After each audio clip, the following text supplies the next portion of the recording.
Hello बच्चों, रामलाल क्या हाल चाल। एकदम जोरदार। मैं मनीष राज, आपका एमआर सर। ये लेक्चर मैंने कल ही रिकॉर्ड कर लिया था क्योंकि फ्राइडे को आज मेरा मंजिल बैच में क्लास है रोटेशनल मोशन का, है ना। तो आपका क्लास डिस्टर्ब होता और एक दिन डिले होता, उससे ज्यादा अच्छा है ना। आपने सुना होगा, जो काम कल करो सो आज करो, आज करो सो अभी। तो देखो, समय बहुत कम रहता है और आप डिले करते जाएंगे तो काम बढ़ता जाएगा। बैकलॉग इसी तरीके से क्रिएट होता है। आप अपना काम टाइम पे करेंगे तो बैकलॉग कभी भी क्रिएट नहीं होगा। कोशिश करिए कि सारे काम टाइम पे हो जाए, ठीक है। तो आज मेरा क्लास है, इसलिए मैंने ये लेक्चर कल ही रिकॉर्ड कर लिया था आपके लिए।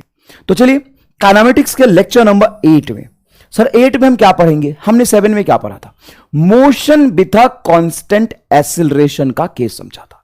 उसके लिए कैलकुलस को यूज करके हमने इक्वेशन ऑफ मोशन को ड्राइव किया था। यह बोर्ड के लिए बहुत इंपॉर्टेंट है। कैलकुलस को यूज करके। सर कैसे किया था, एक बार बताओगे क्या? सर हमको नहीं समझ में आया। इतने बड़े रामलाल हो, देखो कैसे किया था, 2 सेकंड में समझा दूंगा। सर कैसे किया था बताओ। हमने क्या किया था? a is equal to DV by D लिया था। हाँ सर लिया था। और एक्सीलरेशन कांस्टेंट है। हाँ सर कांस्टेंट है। मुझे फाइनल और इनिशियल वेलोसिटी के बीच में रिलेशन चाहिए। तो फाइनल और इनिशियल वेलोसिटी के बीच में रिलेशन कैसे मिलेगा? इंटीग्रेशन से। तो तुरंत से रफ्तार में मैंने क्या किया, dt को यहां रख दिया। a इंटू डी टी बराबर dv, इसको इंटीग्रेट कर दिया। टाइम का इंटीग्रेशन है तो टाइम को 0 रखा तो वेलोसिटी u था और किसी t टाइम पे वेलोसिटी v था। एक्सीलरेशन कांस्टेंट है तो बाहर आ जाएगा, ये हो जाएगा सिंपल at। यहां पे dv का integration v, upper limit v और लोअर लिमिट u, तो v माइनस u, लो v माइनस u बराबर at। और तीसरी बार मैं करके दिखा रहा हूं। Sir second equation of motion नहीं समझ में आया। अरे रामलाल, तू रामलाल ही रहेगा। यहां देख, यहां देख, v को रहने दे, u को उस तरफ ले जा। तो v बराबर u प्लस एटी, v को लिख दे dx बाई dt। तो dx by dt is equal to आ जाएगा u प्लस एटी। dt को उठा के यहां लिख दे, इंटीग्रेट कर दे, सेकंड इक्वेशन ऑफ मोशन आ जाएगा। लेकिन सर थर्ड वाला में थोड़ा दिक्कत है। अरे रामलाल, a बराबर v into DV by dx भी लिख सकता है क्या? हाँ, जिस तरीके से यहां पर rate of change in velocity with respect to time acceleration होता है, तो rate of change in velocity with respect to position into velocity acceleration होता है। अब इस dx को उठा के यहां रख दो, a इंटू dx में a बाहर आ जाएगा, dx का integration simple x, v into dv का इंटीग्रेशन हो जाएगा v स्क्वायर बाई 2। तो ये हो गया तुम्हारा third equation of motion. Sir एक फोर्थ भी बताया था आपने, वो नहीं समझ आया था। अरे यार देख इधर, ये रहा आपका फर्स्ट इक्वेशन ऑफ मोशन। इसमें याद रखिएगा, ये फाइनल वेलोसिटी होता है, स्पीड के फॉर्म में आप नहीं लिखेंगे।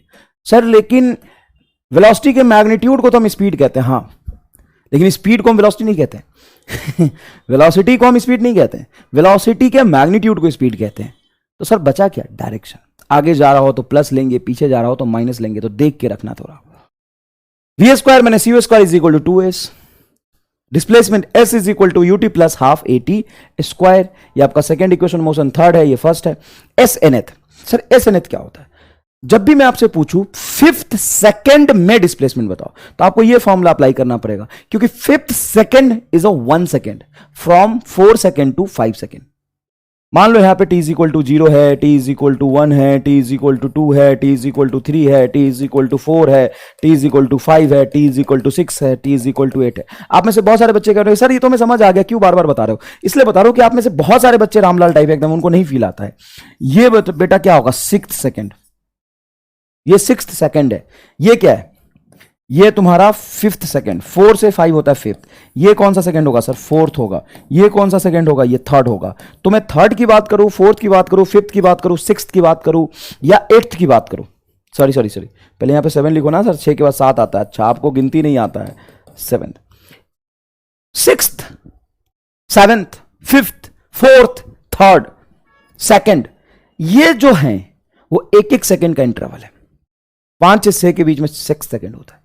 सर अगर 6 सेकंड का डिस्प्लेसमेंट मेरे से पूछ रहा है, 6 सेकंड का, तो बेटा ध्यान से देखना, यहां से लेकर के यहां के डिस्प्लेसमेंट को हम कहते हैं displacement in 6 second.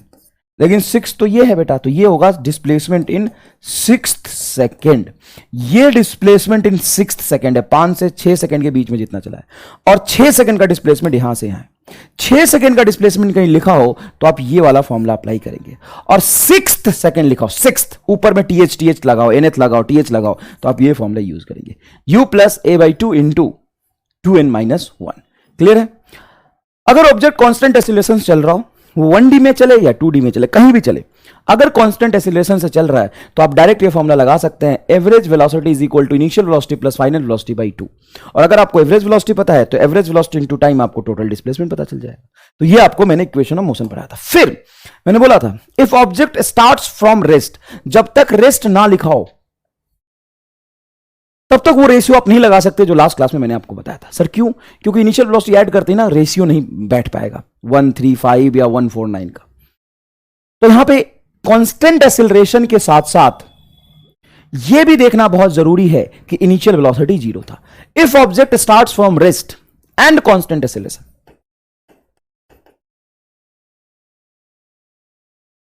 And constant acceleration, if object starts from rest and constant acceleration,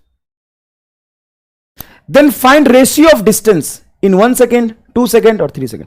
अगर कोई ऑब्जेक्ट रेस्ट में था और उसमें कांस्टेंट एक्सीलरेशन दिया, कांस्टेंट एक्सीलरेशन का मतलब है फिक्स एक्सीलरेशन, मैग्नीट्यूड के साथ और डायरेक्शन के साथ भी, मतलब जिधर एक्सीलरेशन लगेगा उधर ही वेलोसिटी पैदा ले लेगा। क्यों सर? क्योंकि मैं रेस्ट में हूं, जिधर धक्का मारा उधर ही एक्सीलरेशन होता है। हाँ सर, तो जिधर धक्का मारा उधर ही चलता जाऊंगा हमेशा, और तेरा फोर्स कांस्टेंट होगा। सर क्यों? क्योंकि एक्सीलरेशन कांस्टेंट है, तो F बराबर है में कांस्टेंट फोर्स लगा रहे हो मतलब कांस्टेंट एक्सीलरेशन दे रहे हो, उस कांस्टेंट एक्सीलरेशन के साथ एक ही डायरेक्शन में ऑब्जेक्ट चलता जाएगा, तो डिस्टेंस और डिस्प्लेसमेंट सेम होगा। इसका रेशियो क्या आया था?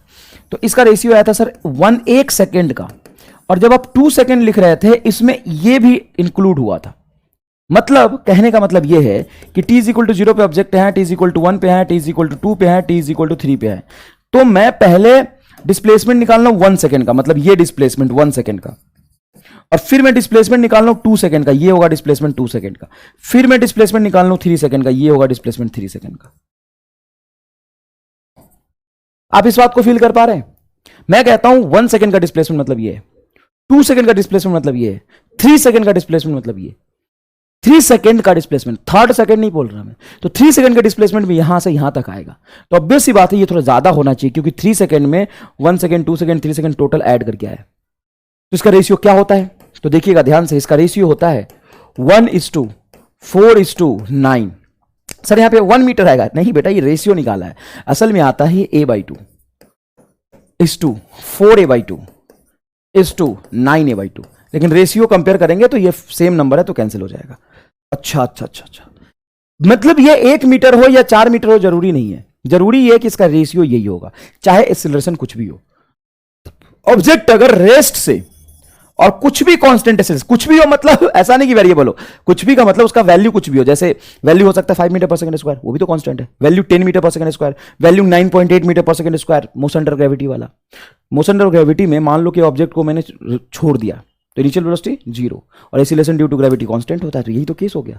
उस केस में भी ऑब्जेक्ट 1 सेकंड में जितना नीचे आएगा, ऑब्जेक्ट टोटल 2 सेकंड में जितना नीचे आएगा, ऑब्जेक्ट टोटल 3 सेकंड में जितना चलेगा, 3 सेकंड में यहां से यहां तक ले रहा हूं, 3 सेकंड में टोटल जितना चलेगा उसका रेशियो 1:4:9 आएगा। देखो यहां पे 1:4:9 आएगा। अब ये सिर्फ और सिर्फ 1 सेकंड के लिए ही, इंटरवल के लिए सही नहीं है। अगर मैं लिखता हूं displacement in 2 second, total 2 second, displacement in 4 second and displacement in 6 second, है ना, 2-2 सेकंड का इंटरवल बढ़ा दिया तो भी ये 1:4:9 ही होगा। Displacement in T second, displacement in 2t second, तो भी ये रेशियो 1:4 ही होगा। अगर कोई ऑब्जेक्ट टी सेकंड में चलता है कुछ x मीटर, तो टोटल 2t सेकंड मतलब स्टार्टिंग से 2t सेकंड में कितना चलेगा? 4x। फील आया इस बात का? ये समझा दिया था। उसके बाद object starts is motion you constant, रुको एक minute. If object starts is motion from rest and with constant acceleration, तो आप एक ही चीज को 2-2 बार क्यों पढ़ाते हो बेटा? इसीलिए पढ़ाता हूं कि कोई कमी ना बचे। देखो अगर मान लो t इज इक्वल टू 0 से ऑब्जेक्ट यहां पे था, t इज इक्वल टू 1 पे यहां पे था, t इज इक्वल टू 2 पे यहां था, t इज इक्वल टू 3 पे यहां था। अब मैं पूछना चाहता हूं अगर रेस्ट से और कांस्टेंट एक्सीलरेशन जर्नी स्टार्ट हुआ है तो पहले 1 सेकंड में कितना चलेगा? तो ये फर्स्ट सेकंड हो गया। फिर मैं आपसे पूछ रहा हूं डिस्प्लेसमेंट इन दूसरा सेकंड, सिर्फ मैं डिस्प्लेसमेंट 0 से 2 के बीच नहीं पूछ रहा, मैं ये पूछ रहा हूं कि 1 के बाद 2 सेकंड के बीच में ऑब्जेक्ट कितना चला है, और मैं पूछ रहा हूं displacement in third second. Third means बोलो बेटा क्या होगा? थर्ड सेकंड का मतलब हो गया कि 2 सेकंड से 3 सेकंड के बीच में। तो इस डिस्प्लेसमेंट का जो रेशियो आपको मैंने पढ़ाया था, फर्स्ट सेकंड, सेकंड और थर्ड सेकंड, सर ये हमें पता है 1 3 5 होता है, मैं इसको दूसरे तरीके से ड्राइव करके बताता हूं। एक बात बताओ, अगर मैं इसको x बोला था तो टोटल क्या था ये? Sir 4x। यहां से यहां तक टोटल क्या था बोलो? अगर इसको मैं x बोलूं तो ये क्या था? 4x। ये लिखना, ये देखो, अगर ये x था तो इसी को मैं 4x कहता था ना, तो 4x में से सिर्फ मुझे यही देखना है, तो x हटा दो तो ये क्या हो जाएगा? 3x। अच्छा ये क्या था? 3 सेकंड से 0 सेकंड से लेके 3 सेकंड के बीच में डिस्प्लेसमेंट कितना था? 9x। देखो ना 149। अब मैं सिर्फ इतना ही से मतलब है, मान लो मुझे सिर्फ थर्ड सेकंड से मतलब है, सिर्फ थर्ड सेकंड से मतलब है, तो 9x में से 4x घटा दूंगा तो कितना बचेगा? 5x। ऐड कर देख लो, यह डेरिवेशन का दूसरा ही तरीका है। तो x 3x 5x ये ऑड नंबर का रेशियो है, ऑड नंबर का रेशियो, ऑड नंबर का रेशियो। इसके लिए जरूरी कंडीशन यह है कि ऑब्जेक्ट रेस्ट और कांस्टेंट एक्सेलरेशन से जर्नी स्टार्ट करे। Object starts is motion from u, मतलब एक ऑब्जेक्ट अपनी जर्नी को u रफ्तार से स्टार्ट करता है, ठीक है सर। एंड कांस्टेंट एक्सेलरेशन नहीं दिया हुआ है, कांस्टेंट एक्सेलरेशन की कितनी वैल्यू है आप एज्यूम कर सकते हो कि a है कांस्टेंट एक्सेलरेशन, क्योंकि वो कांस्टेंट है। Then find velocity at mid point if velocity at end point, मतलब लास्ट में, जर्नी के लास्ट में एंड पॉइंट पे उसकी वेलोसिटी v है, कितना डिस्प्लेसमेंट ट्रेवल किया, कुछ s आप एज्यूम कर लीजिए, क्वेश्चन में दिया हुआ नहीं है, तो आप क्या करेंगे? कुछ s डिस्प्लेसमेंट आप एज्यूम कर लेंगे। सर आपने इस सवाल को कैसे किया था? सर कैसे किया था ये फर्क नहीं पड़ता, तुम कैसे करोगे बताओ। सर फर्स्ट इक्वेशन मोशन लगा दे v बराबर u प्लस at, यहां पे बताओ कहीं टाइम है?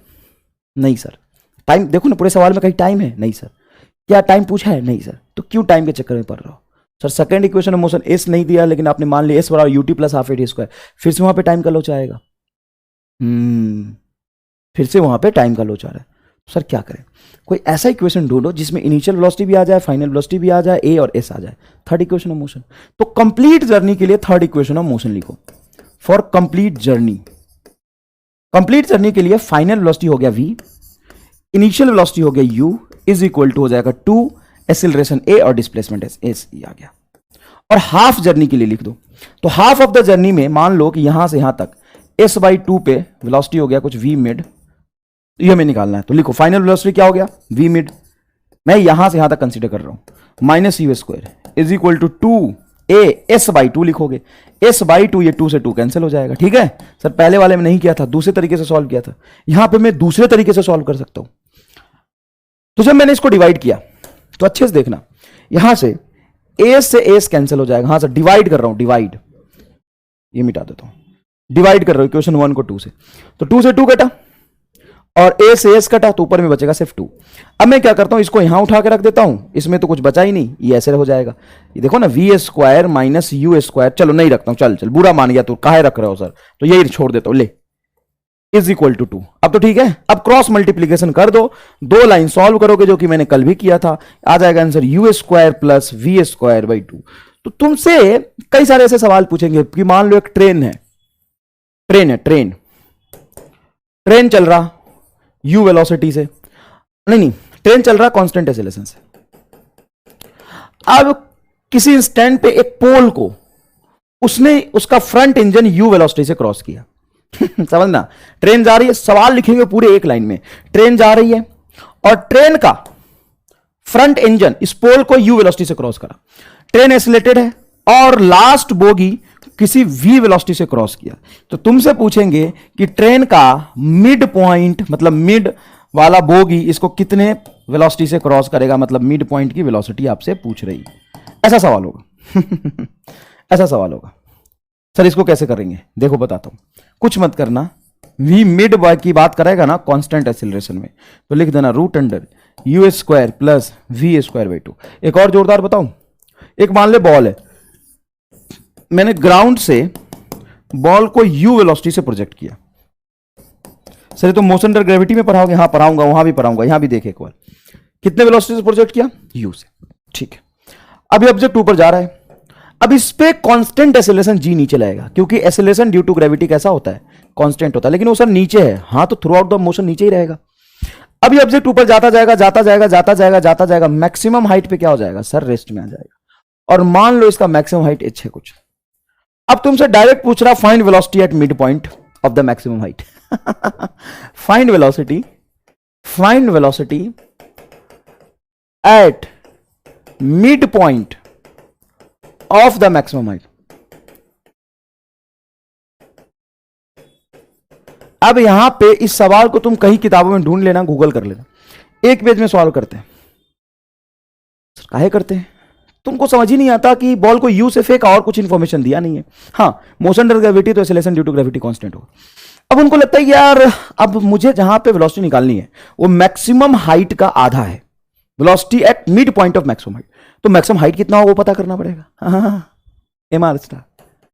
मैंने तुम्हें बोला ना, जहां सवाल में मिड पॉइंट लिख दे तो तुम डायरेक्ट लिखना V mid is equal to initial velocity का whole square plus final velocity का होल स्क्वायर बाई 2। इनिशियल बोलो u, फाइनल बोलो मैक्सिमम हाइट पे 0, तो 0 हुआ है, एक्सीलरेशन कांस्टेंट, इसलिए फॉर्मूला लगा सकते हैं। तो सीधा आंसर आएगा V mid root under U square by 2, और रूट और स्क्वायर दोनों है तो यहां से तो रूट कैंसिल हो जाएगा, बचेगा u और नीचे root 2, u by root 2 is a correct answer. लो, मजा ही आ गया एकदम। आगे देखो यार, जोरदार चीज बताई यार आपने तो सर। हाँ, एकदम जोरदार चीज। अब कई बार सवाल ये पूछते हैं कि मान लो इनिशियल वेलोसिटी ऑब्जेक्ट का है u, object started his motion with initial velocity u and after some displacement, ये सम डिस्प्लेसमेंट ये दिया हो भी सकता है, नहीं भी दिया हो सकता है, दे भी देगा मान लो 100 मीटर, तो इसका कोई जरूरत नहीं पड़ेगा, सॉल्व करते समय ये कैंसिल हो जाएगा। After some displacement s, its velocity become v and motion with a constant acceleration. Object is moving with constant acceleration. With constant acceleration. Acceleration. Then find velocity at 1/3 of the complete journey. 1/3 of the complete journey. पहले मैं कहां पूछ रहा था? Mid point पे। अब ये कहां पूछ रहे हो? 1/3 पे। 2/3 पे भी पूछ सकता था, 2/5 पे भी पूछ सकता था। सर कैसे करेंगे? जैसे हमने पहले वाले सवाल को किया। ऐसे सवाल आते बेटा, जैसे हमने पहले वाले सवाल को किया। तुम्हें पता है कि इनिशियल वेलोसिटी u है, फाइनल वेलोसिटी v है, एक्सीलरेशन जो भी होगा हमें नहीं पता, कांस्टेंट नेचर पता है, बस यही मान लो, और डिस्प्लेसमेंट ऐसे। कंप्लीट जर्नी के लिए इक्वेशन ऑफ मोशन लगा लो, कंप्लीट जर्नी के लिए इक्वेशन ऑफ मोशन लगा लो। तो कंप्लीट जर्नी के लिए इक्वेशन ऑफ मोशन क्या होगा? फाइनल वेलोसिटी बोलो v स्क्वायर, ये दिया हुआ है, इनिशियल वेलोसिटी बोलो u स्क्वायर बराबर कितना डिस्प्लेसमेंट चल रही है s, ये इक्वेशन बना। और फॉर 1/3 डिस्प्लेसमेंट, 1/3 डिस्प्लेसमेंट, 1/3 डिस्प्लेसमेंट के लिए इक्वेशन ऑफ मोशन लगा दो, 1/3 डिस्प्लेसमेंट के लिए इक्वेशन ऑफ मोशन लगा दो। जब आप 1/3 डिस्प्लेसमेंट के लिए इक्वेशन ऑफ मोशन लगाओगे, 1/3 डिस्प्लेसमेंट के लिए, मतलब यहां से जर्नी स्टार्ट किया, टोटल डिस्प्लेसमेंट था s, तो 1/3 क्या होगा? s/3। तो यहां पे मान लो कि s/3 के बाद तुम्हारा कुछ v डैश वेलोसिटी हो गया। अब यहां से यहां तक इक्वेशन ऑफ मोशन लगाना है, तो फाइनल वेलोसिटी बोलो। Sir final velocity v dash का स्क्वायर, इनिशियल बोलो u स्क्वायर बराबर 2a s/3। अरे सर एकदम जोरदार बताया, जैसा पहला तो वैसा अब है। अब मैं पहले वाला 10 बार समझा देता हूं, लेकिन बच्चा फिर भी ये वाला नहीं कर पाता है। क्या रीजन है? क्योंकि वो डायरेक्टली कहता है कि सर बाकी चीजों को गोली मारो, हमको तो बस एमआर स्टार से मतलब है। वी मिड का whole square is equal to U square plus B square by 2, और बाकी सब छोड़ देता। नहीं, कंसेप्ट मेन है, कंसेप्ट मेन है। और कंसेप्ट यही है कि जब भी वेलोसिटी 1/3 पे पूछे, 2/3 पे पूछे, या डिस्प्लेसमेंट वेलोसिटी का रिलेशन हो, तो थर्ड इक्वेशन मोशन लगाएंगे। अब क्या करें? कैसे सॉल्व करना चाहते हो बताओ? क्या करूं मैं? 10 तरीके से सॉल्व कर सकता हूं। 10 तरीके से। 2s की वैल्यू उठा के यहां रख दूं, या 2s की वैल्यू उठा के यहां रख दूं, या दोनों को डिवाइड कर दूं, कुछ भी करते। देखिए इधर बेटा, यहां से देखो 2s की वैल्यू है v square minus u square, उसको यहां पे रख दो एक्जैक्टली 2s के बराबर, या दोनों को डिवाइड कर दो। चलो दोनों को डिवाइड करो, तो v square minus u square divided by v dash का square minus u square is equal to, divide करो तो 2s से 2s कट जाएगा, 3/1 आ जाएगा, क्योंकि 3 नीचे हो गया। अब क्रॉस मल्टीप्लीकेशन कर दो, 3 के साथ इसको मल्टीप्लाई कर दो, ये एज इट इज रहेगा। तो v square minus u square is equal to 3 v dash का स्क्वायर माइनस 3 u स्क्वायर। अब क्या करें सर? आप सुनो ध्यान से। अब इस 3u स्क्वायर को इधर ले आओ, 3u स्क्वायर को इधर ले आओ। सर 3u स्क्वायर आएगा तो प्लस 3u स्क्वायर हो जाएगा, हाँ, और उसमें से माइनस u स्क्वायर एक घटेगा, तो v square plus 2u square divided by 3 is equal to V dash का स्क्वायर, स्क्वायर को इधर लगा दोगे तो क्या हो जाएगा, रूट। ये हो गया आंसर, ये हो गया आंसर। समझ आया कि नहीं है? इसमें आपको ये इस तरीके से इक्वेशन ऑफ मोशन लगा के सॉल्व करना पड़ेगा। अब थर्ड इक्वेशन ऑफ मोशन में बेस्ड सवाल हम कर रहे हैं। एक और सवाल है, object starts his motion from you, object starts his motion from you, ये रेस्ट से जर्नी को स्टार्ट नहीं कर रहा, यू वेलोसिटी से जर्नी स्टार्ट कर रहा है, यू एंड कांस्टेंट रिटार्डेशन।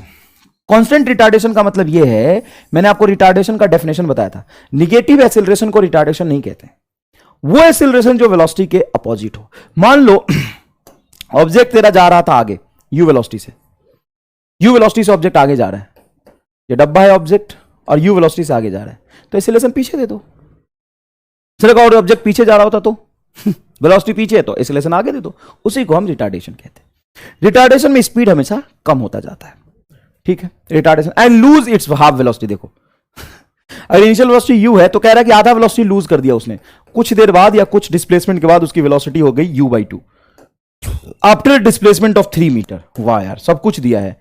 कितने डिस्प्लेसमेंट के बाद, 3 मीटर चलने के बाद उसकी स्पीड जो है 1/3 हाफ हो गई है। Then find further displacement after which object comes to at rest. मतलब यही ऑब्जेक्ट आगे चलता चलता रेस्ट में आ गया, कुछ देर बाद रेस्ट में आ, क्योंकि लगातार एक्सेलरेशन पीछे है तो इसकी स्पीड कम होती जाएगी। रेस्ट में आ गया तो पूछा है कि बताओ फर्दर डिस्प्लेसमेंट कितना चलेगा, एस डैश कितना चलेगा रेस्ट में आने से पहले, रेस्ट में आने से पहले ये और कितना चल लेगा। सर कैसे किया जाए इसको, तो आप इसको कर सकते हैं third equation of motion. Sir आप थर्ड इक्वेशन ऑफ मोशन से इतना अटैच्ड क्यों हो? मैं नहीं हूं, सवाल है। वो कह रहा है इनिशियल वेलोसिटी, कुछ डिस्प्लेसमेंट और एक्सेलरेशन। टाइम की जब बात ना हो ना सवाल में, तो थर्ड इक्वेशन ऑफ मोशन को पहले याद करना। कहीं भी टाइम की बात ही नहीं है, लिख लो इसको, शॉर्ट नोट्स में लिख लो, दीवार पे लिख दे, आपने कपार पे लिख ले, हाथ पे लिख दे। अगर टाइम की बात ना की जाए तो थर्ड इक्वेशन ऑफ मोशन को हम याद करेंगे। तो चलो पहले 3 मीटर के लिए इक्वेशन ऑफ मोशन लगाओ, यहां से यहां तक, यहां से यहां तक इक्वेशन ऑफ मोशन लगाओ। बताओ final velocity, sir u by 2 का whole square, initial velocity u। देखो ना बेटा, यहां से यहां तक जर्नी में कंसीडर कर रहा हूं, मतलब यहीं तक मैं जर्नी मान रहा हूं। तो फाइनल वेलोसिटी बोलो u बाई 2, इनिशियल वेलोसिटी बोलो u square is equal to 2a और डिस्प्लेसमेंट की वैल्यू है 3 मीटर। वाह यार जोरदार। अब क्या करें, अब यहां से यहां तक जर्नी मान लो। वाह यार मजे आ रहे एकदम। अच्छा नहीं मानना तो तुम यहां से यहां तक भी जर्नी मान सकते हो।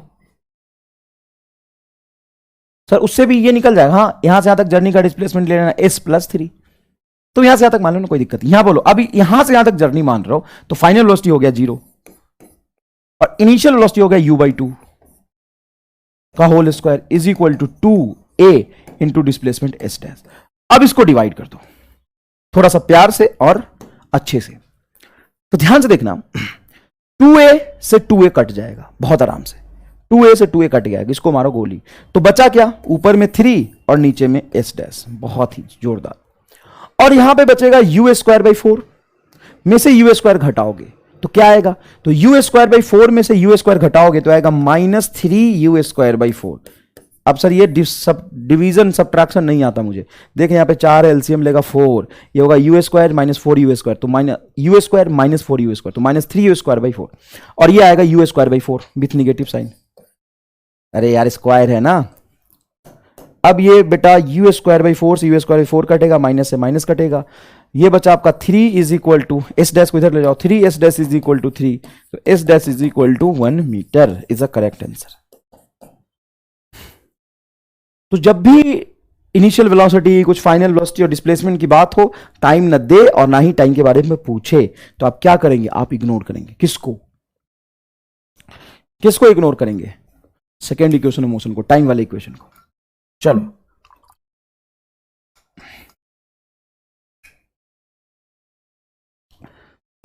इसको अपन बाद में करेंगे, ये बीच में आ गया थोड़ा सा। ये देखो पहले stopping distance and reaction time, and reaction time, stopping distance and reaction time क्या होता है। ये stopping distance and reaction time, मान लो कि तुम यहां पे अपने कार से निकले, कार तो है नहीं तेरे पास, स्कूटर ऑटो से निकले ऑटो, ऑटो, ये तेरा ऑटो है। वाह यार जोरदार ऑटो मैंने बनाया। ये बैठा उधर में रामलाल, रामलाल निकला ऑटो से, ठीक है, और सामने तुमको अब दिखा कल्लू, बाबू जलेला। ये बाबू जलेला, बाबू जलेला अपनी जीवन से बहुत दुखी है। बाबू जलेला के जीवन में बहुत सारी समस्याएं हैं, उसको कोई छोड़ के चली गई है, जिसके वजह से बाबू जलेला यहां पे आत्महत्या करने आया है। बहुत ही दुखी है बाबू जलेला। ये आत्महत्या करने आया साहब, बाबू जलेला आत्महत्या करने आया। और तुम वह रामलाल। बाबू जलेला की डिस्टेंस कितनी है? इस डिस्टेंस पे है बाबू जलेला, कुछ 100 मीटर 200 मीटर ऐसा कुछ है। तुमने जैसे ही देखा कि बीच रोड पे बाबू जलेला खड़ा है ना, और बहुत रफ्तार में तू चल रहा है, तो रेस्ट में नहीं है, तू अपनी ऑटो को कुछ यूं रफ्तार से खींच के चला रहा है, एकदम खींच के जोरदार तरीके से। और तुमने जैसे ही देखा कि वहां पे बाबू जलेला खड़ा है, तो तुमने डिसाइड किया कि मुझे ब्रेक लगा लेना चाहिए। अब तू बाबू जलेला पे चला देगा, वो तो निकल जाएगा, जेल तो तू जाएगा, है ना। कहानी में कोई और है, दिक्कत किसी और की वजह से हो रहा है, वो तो बढ़िया खुश है किसी और के साथ। तू बाबू जलेला को ठोकेगा, उसकी वजह से जेल जाएगा। तूने सोचा कि अपने को झंझट से दूर रहना है, और तूने क्या करा? ब्रेक लगाया। नहीं, तूने ब्रेक लगाने का सोचा, और तूने ब्रेक लगाने का सोचा उसी इंस्टेंट पे ब्रेक लगा दो कि जब तक सोचने के बाद जब तक तुम ब्रेक लगाओगे तब तक ऑटो थोड़ा आगे बढ़ जाएगा। मुझे ये बताओ, जैसे तू चाह रहा है, मान ले मैं ही ऑटो लेके जा रहा हूं, ऑटो लेके जा रहा हूं। मैंने देखा कि बाबू जलेला सामने खड़ा था, मैंने ब्रेक लगाया था अचानक से। जैसे ब्रेक लगाया, सॉरी मैं ही गलत समझा रहा हूं नहीं, फील करना इस बात को, ये थोड़ा फर्क है, फील करना। मैं ऑटो से जा रहा, मैं देखा बाबू जलेला खड़ा है, मुझे ब्रेक लगाना चाहिए, तो मेरे दिमाग में सिग्नल आया, मैंने डिसाइड किया ब्रेक लगाना चाहिए। अब इस सिग्नल पे मैं एक्ट करूंगा और मैं सच में ब्रेक लगा दूंगा, उसके बीच में टाइम गैप होगा। और मैंने अपनी इंस्टाग्राम पे 2 साल पहले की वीडियो डाले हैं, आप चाहे तो वहां से वीडियो जाके देख सकते, एकदम जोरदार है। मैं दिखा भी तो सकता था यार यहाँ पे, चलो तुम देख लेना। वहां पे वीडियो में मैंने क्या बोला कि मैं क्या करता हूं कि एक लेता हूं पेन मार्कर, और मैं खुले एकदम चैलेंज दिया 500 बच्चों को। 500 मतलब 500 ही बच्चे होते हैं क्लास में, वहां पे 300 400 500 बच्चों को। मैंने 400 500 बच्चों को मैंने बोला कि चलो आज हम एक एक्सपेरिमेंट करते हैं। एक तो बाल कम है, ऊपर से बाल खराब कर लेता हूं मैं। चलो, मैंने क्या किया कि मैंने रखा, देखो ये पेन है, ठीक है सर पेन है। सामने एक रामलाल खड़ा हो गया, मेरे आ गया सामने रामलाल। मैं बोला कि मैं पेन को छोड़ूंगा और तुम्हें पकड़ लेना है। सर कैसे? तो तुम ऐसे हाथ को रखना है, 2 उंगली से हाथ को रखो। मैं पेन छोड़ूंगा, तुम पकड़ लेना, तो मैं छोड़ूंगा और तुम पकड़ लेना, इसके बीच में एक टाइम गैप आएगा। देखना कितना आसान है। मैंने छोड़ा, तू पकड़ा, और मैंने चैलेंज दिया, जो पकड़ लेगा उसको 20 रुपए मैं दूंगा, नहीं तो मैं उससे 20 रुपए ले लूंगा। तो ऐसे बहुत सारे बच्चे आए, है ना। 1-2 बच्चों ने, बहुत सारे दूसरे बच्चों ने वीडियो बना लिया, वो मुझे भेजा, तो मैं बहुत पैसे कमाए उस दिन। काश तुम भी मेरे सामने होते, पिताजी से 10-10 रुपए मांग के लाते यहाँ पे खेलने के लिए, है ना। और कोई भी नहीं जीत पाता मेरे से। अभी कुछ बैठे रामलाल सोच रहे होंगे कि हम जीत सकते हैं, तो बड़े बड़े तिस्मार खान आए और गए। और तुम भी करोगे ना तो तुम ही जीतोगे, इस बात की गारंटी। आज अपने मम्मी से, बड़े भैया से, पापा से, किसी से भी लगा लेना आज जाके चैलेंज लगा लेना। कैसे लगाना? सुन, गलती मत करना। सुन, पेन लेना और कहना, देखो पापा ये मैं पेन को ऐसे पकड़ूंगा और ऐसे छोड़ने के बाद आपको पकड़ लेना है। पापा बोलेंगे ओ इट्स वेरी सिंपल। बोलना अभी कहां, अभी तो देखो एमआर का जलवा। अब पापा ऐसे हाथ रखेंगे, मम्मी ऐसे हाथ रखेगी, भैया ऐसे हाथ रखेगा। तुम अचानक से, अब अच्छा नहीं कि दिखा के छोड़ना कि मैं छोड़ रहा हूं, ऐसे चुपचाप छोड़ देना। उससे क्या होगा? उससे यह होगा कि जैसे तुम पेन छोड़ोगे, अभी वो तुरंत से तो नहीं पकड़ लेगा, तुम छोड़ने से पहले तो नहीं पकड़ लेगा ना। नहीं सर, जैसे तुम यहां पे छोड़ने वाले हो उससे पहले ही पकड़ लिया। ऐसा नहीं करना, छोड़ने के बाद पकड़ना।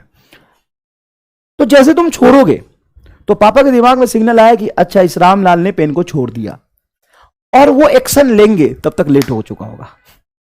और उसी को कहते हैं रिएक्शन टाइम।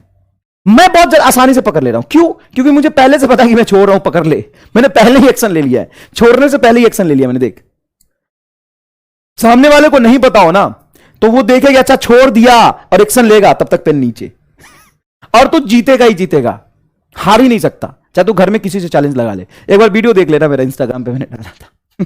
तो चलो देखो, तो क्या है कि रामलाल ने सोचा कि मुझे बाबू जलेला को नहीं ठोकना, मुझे उसको अवॉइड करना है।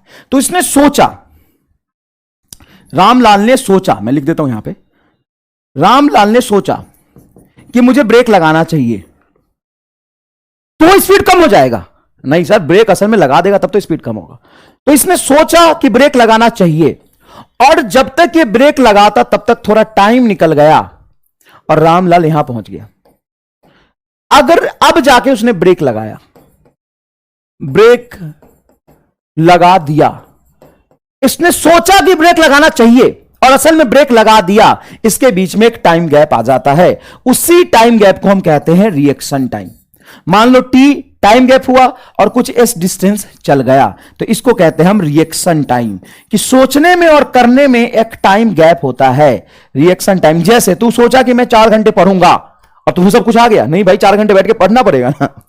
तो इसने सोचा ब्रेक लगाऊंगा और सच में ब्रेक लगाया, उसके बीच में एक टाइम गैप आया। अब स्पीड कब कम होगा? सोचने से कि ब्रेक लगाने से? ब्रेक लगाने से। तो असल में ब्रेक लगाने का मतलब होता है रिटार्डेशन देना, वेलोसिटी के अपोजिट डायरेक्शन में रिटार्डेशन देना। अब इसने ब्रेक लगाया तो अब धीरे धीरे स्पीड कम होता जाएगा और एग्जैक्टली बाबू जलेला के जस्ट पास में जाके तेरा ऑटो रुक जाएगा। तो खुश हो जाएगा, वाह बचा लिया मैंने। तो ब्रेक लगाने के बाद हम जितना डिस्टेंस ट्रेवल कर लेते हैं उसको एस नॉट बोल देता हूं, इसी को हम कहते हैं स्टॉपिंग डिस्टेंस। इसको हम क्या कहते हैं? Stopping distance. हम इस टोटल को स्टॉपिंग डिस्टेंस नहीं कहते। जब हमने देखा तब हमने सोचा और कुछ देर सोचते सोचते चले और थोड़ी देर बाद ब्रेक लगाया, तो जब हमने असल में ब्रेक लगा दिया वहां से स्टॉपिंग डिस्टेंस शुरू होता है, जब तक मैं रुक ना जाऊं। इसको कहते हैं रिएक्शन टाइम। तो रिएक्शन टाइम क्या होगा? तो बेटा यहां से यहां तक तो स्पीड कांस्टेंट ही रहेगा ना, क्योंकि अभी सोचा है, ब्रेक लगाया नहीं है। तो टी इज इक्वल टू आप कह सकते हो यू बाई एस। गलत लिखा है। T is equal to S by U, ये आपका रिएक्शन टाइम। तो आपको बता देगा कि रामलाल ने देखा कि गजोदर खड़ा है और उसने जब तक ब्रेक लगाया तब तक वो 4 मीटर चल चुका था, उसकी स्पीड इतनी थी, तो रिएक्शन टाइम कितना होगा निकालो। उसके बाद तुम्हें यहां से यहां तक स्टॉपिंग डिस्टेंस कैलकुलेट करना है। स्टॉपिंग टाइम कैलकुलेट नहीं करना, डिस्टेंस कैलकुलेट करना है। तो डिस्टेंस कैसे कैलकुलेट करेंगे? बड़ा आसान है सर, फिर भी बताओ कैसे। थर्ड इक्वेशन है मोशन से, final velocity 0, initial velocity u, तो लिखोगे 0 माइनस यू का whole square is equal to 2a into S. अब यहां पे एक बात बताओ, अगर तुम आगे की डायरेक्शन को पॉजिटिव लेते हो तो पीछे की डायरेक्शन एक्सीलरेशन यहां पे क्या हो जाएगा? माइनस। ये डायरेक्शन की वजह से माइनस आया, माइनस से माइनस कैंसिल भी हो जाएगा। ये आपका स्टॉपिंग डिस्टेंस एस नॉट। तो S naught is equal to क्या आ गया? U square by 2a। तो स्टॉपिंग डिस्टेंस का फॉर्मूला होता है यू स्क्वायर बाई 2a। बहुत सिंपल है। Stopping distance is nothing but you square by 2a। तो कंसेप्ट समझ में आया, रिएक्शन टाइम क्या होता है, फील आया। और उसके बाद हमें स्टॉपिंग डिस्टेंस निकालना था। ये बहुत इंपॉर्टेंट है, ये बहुत ही इंपॉर्टेंट है। उस पर सवाल देखिए। अरे भाई तू रुक जा यार, तू अभी 2-3 सवाल बाद आ जाना। चल चल 2-3 सवाल बाद आना। यहां पे सवाल देखो, a car moving with speed 50 kilometer per hour can be stopped by brake after a least 6 meter. 6 meter के बाद वो रुक सकता है। If the same car is moving with speed 100 kilometer per hour then minimum stopping distance is 24 meter. Sir आप answer रट के आए हो क्या? हाँ ऑप्शन में भी आ रहा है 24 मीटर। नहीं, मैं तुम्हें इस लायक बना दूंगा कि तू क्वेश्चन पढ़ेगा और आंसर दे देगा। तो चल पहले मैं करता हूं मजदूरी, क्योंकि आधी जनता है किस्मत का मारा। मजदूरी करता हूं। तो चलो, stopping distance is equal to होता है यू स्क्वायर बाई 2a। तो कितना मीटर चला है बोलो सर? 6 मीटर।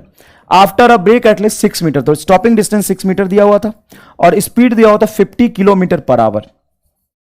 तो चलो मैं इसको किलोमीटर पर आवर में भी रहने दूं का you square divided by 2a।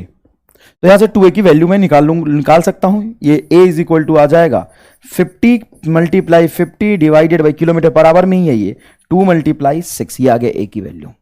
Sir a की वैल्यू हम पहले इंफॉर्मेशन से निकाल लेते हैं। फिर कह रहा कि अगर स्पीड इसका 100 किलोमीटर पर आवर है तो दूसरा स्टॉपिंग डिस्टेंस क्या होगा? जब 50 था तो स्टॉपिंग डिस्टेंस दे दिया था, वहां से हमने रिटार्डेशन निकाल लिया। एस डैश क्या होगा? S dash is equal to U मतलब 100 यू डैश का whole square by 2 into A. Brake लगाने की क्षमता तो वही रही, कार तो वही है, सेम कार लिखा है, मूविंग इतना स्पीड तो सेम कार, देखिए सेम कार, तो बोलेंगे 100 मल्टीप्लाई 100 डिवाइडेड बाई 2, ए की वैल्यू क्या लिखेंगे 50 multiply 50 divided by 12 divided by 12। Okay sir, यहां पे 50 से कैंसिल होगा 2 आएगा, 50 से कैंसिल होगा 2 आएगा, 2 से ये कैंसिल होगा 6 होगा। अब ये 2 मल्टीप्लाई 2 4 और नीचे है 6 ऊपर जाएगा तो मल्टीप्लाई 6 24। सर ये तो ठीक है लेकिन ये यार क्या कर दिया आपने, तो बहुत ही भयंकर तरीके से किया है। हाँ तो किताबों में ऐसे ही करते हैं सर। एक और काम तो कर सकते थे सर, ये एक इक्वेशन लिख लेते हैं और एक इक्वेशन ये लिख लेते हैं और दोनों को डिवाइड कर देते हैं। दोनों को डिवाइड करने से भी तो आंसर बहुत रफ्तार में आ जाएगा। एमआर स्टार लगाएंगे, क्या कहता है एमआर स्टार? एमआर स्टार एक छोटी सी सोच है, क्या है, क्या स्टॉपिंग डिस्टेंस क्या होता है? देखो जितनी ज्यादा रफ्तार से चल रहे होगे, ऑब्वियस सी बात है कि उतना ज्यादा दूर तक जाके गाड़ी रुकेगा। अब मान लो तू ऑटो चला रहा, आधी नींद में ब्रेक मारा, तुरंत रुक जाएगा, और बांदी तूफान की तरह ऑटो चला रहा, तो दोनों में फर्क है ना। हाँ सर, तो जितनी ज्यादा स्पीड होती है स्टॉपिंग डिस्टेंस उतना ज्यादा होता है। अब मान ले तेरा जो ब्रेक है ऑटो का वो बड़ा खराब है, लो किस्म का है, एकदम नेपाल से लाया है ब्रेक, तो उसको तो लगाएगा तो ज्यादा समय लगेगा। अगर ब्रेक की क्षमता कम हो तो ये कम है तो स्टॉपिंग डिस्टेंस ज्यादा होगा। अगर ब्रेक जोरदार है, एकदम पावर ब्रेक लगाया तूने, तो ब्रेक जितना ज्यादा, इसलिए देखो डिनोमिनेटर में ब्रेक जितना ज्यादा उतनी जल्दी गाड़ी रुक जाएगा। मतलब stopping distance is directly proportional to speed का whole square and stopping distance is inversely proportional to retardation. ये दो चीजें हमें याद रखनी। याद क्या रखनी? वही तो फॉर्मूला ही है। हाँ सर ठीक है, याद रखना था तभी तो ये तूने लगाया है। हाँ सर ठीक है। अब सेम कार है तो ये तो सेम रह जाएगा, सीधी सी बात है। Stopping distance directly proportional to U square है ना, तो stopping distance directly proportional to U square है। पहले स्पीड कितना था सर? पहले स्पीड था 50, तो कितना डिस्टेंस चल के रुका था? 6 मीटर। अब स्पीड हो गया 100, मतलब कितना स्पीड हो गया सर? डबल हो गया, स्पीड डबल हो गया। तो स्पीड के प्रोपोर्शनल है कि स्पीड के होल स्क्वायर के प्रोपोर्शनल है? स्पीड के होल स्क्वायर के प्रोपोर्शनल है। स्पीड डबल तो उसका होल स्क्वायर क्या होगा? 4 टाइम्स। मतलब ये 2u का होल स्क्वायर करोगे तो 4 टाइम्स ऑफ u आ जाएगा, u स्क्वायर एस आ गया, मतलब 4 टाइम्स हो जाएगा। 4 टाइम्स। तो पहले कितना था? 6 गुना 4 मतलब 24 मीटर इज आंसर। यहां पे आ गया सीधा आंसर 24 मीटर। दिख रहा है ये क्या कर रहा है? एकदम युगांडा वाली मजदूरी, एकदम युगांडा वाली मजदूरी कर रहा है। समझ आया कि नहीं है? थोड़ा सा बुद्धि लगेगा। मैं कह रहा हूं कि कार सेम है तो हमें रिटार्डेशन की कोई चिंता है नहीं, सेम कार है। और उसने बोला कि स्पीड 50 था तो 6 मीटर है, तो स्पीड अगर 100 होगा तो क्या होगा? तो स्पीड क्या किया? 50 से 100 मतलब स्पीड डबल किया। और स्पीड के प्रोपोर्शनल नहीं होता स्टॉपिंग डिस्टेंस, स्पीड के स्क्वायर के प्रोपोर्शनल होता है। स्पीड डबल तो उसका होल स्क्वायर 4 टाइम्स, तो स्टॉपिंग डिस्टेंस 4 टाइम्स, तो 6 गुना 4 24 मीटर आंसर। बताओ फील आएगी नहीं है? इधर देखो, object accelerate from rest to a velocity 27.5 meter per second in 10 second, then find distance covered by object in next 10 second. बहुत ही जोरदार सवाल, बहुत ही जोरदार सवाल। इस सवाल को एक बार तुम खुद अटेम्प्ट करना या कहीं सॉल्यूशन जाके देख लेना। मैं तुम्हें अप्रोच सिखाता हूं सवाल को करते कैसे। काइनेमेटिक्स एक ऐसा टॉपिक है जिसके क्वेश्चन को सॉल्व करने के 20 तरीके हो सकते हैं, लेकिन उनसे सबसे बेहतर होगा एमआर स्टार। सर क्या, कैसे? देखो, object starts his motion from rest लिखा हुआ, देखो रेस्ट, तो यू है तेरा 0, और थोड़ी देर बाद इसकी फाइनल वेलोसिटी हो गई है 27.5 मीटर पर सेकेंड। ठीक है, इन 10 सेकेंड। टाइम भी बताया है कि कितना टाइम लिया है? 10 सेकेंड। और एक्सेलरेट फ्रॉम रेस्ट, और एक्सेलरेशन की वैल्यू नहीं दी हुई है कि कितना है, तो आप इसको कांस्टेंट एक्सेलरेशन ही बाय डिफॉल्ट मानेंगे। सर कांस्टेंट एक्सेलरेशन तो नहीं लिखा बेटा, लिखा होता है ना कि object accelerates from this point this velocity to this velocity, object accelerate from rest to this velocity, मतलब कांस्टेंट एक्सेलरेशन ही है। अगर नहीं होता तो बताना क्या है, नहीं तो कर कैसे पकाओगे सवाल को? कांस्टेंट ही मानना पड़ेगा। अच्छा सर ठीक है। टाइम कितना दिया? 10 सेकेंड। 10 सेकेंड लिख लिया। एक बात बताओ, अगर एक्सेलरेशन कांस्टेंट है तो एवरेज वेलोसिटी निकाल सकता हूं क्या? हाँ, जब भी इनिशियल और फाइनल वेलोसिटी दिया हो ना तो फटाक से एवरेज वेलोसिटी पता कर लो। तो एवरेज वेलोसिटी होगा फाइनल प्लस इनिशियल बाई 2, तो ये सिंपल हो जाएगा 27.5 बाई 2, ये हो गया। बहुत सिंपल है। 275/2। सर ये कैसे किया आपने? इनिशियल वेलोसिटी 0 था, final velocity by 2, average velocity आ गया। और average velocity multiply time average velocity multiply time displacement होता है। तो यहां से यहां का डिस्प्लेसमेंट कितना होगा?